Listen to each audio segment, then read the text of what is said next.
So in this video, I'm going to show you guys how to change your Windows 10 password.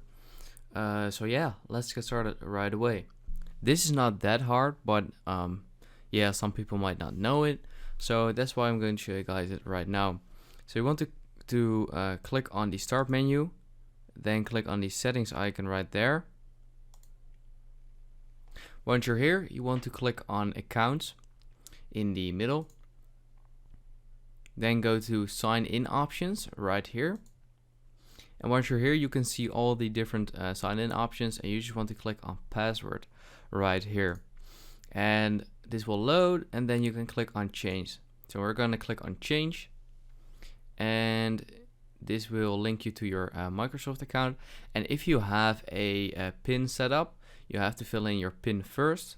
Then this will load, and you gotta enter your password of your what you currently have first, and then you need to verify your account. So you just want to click one of these options. I'm going to choose the email option, and I will get a code on my Gmail. So we're gonna wait for that, and then we need to verify our account so that they for real know that I'm the one that's actually signing in.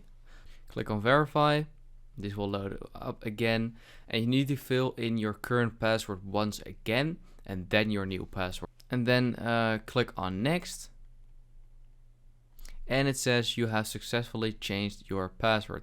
Click on finish, and there you go. We have now changed our password, and that is basically it. So I hope this video helped you out. Please leave a like and let me know in the comments if it worked, and I'll see you next time. Have a good day.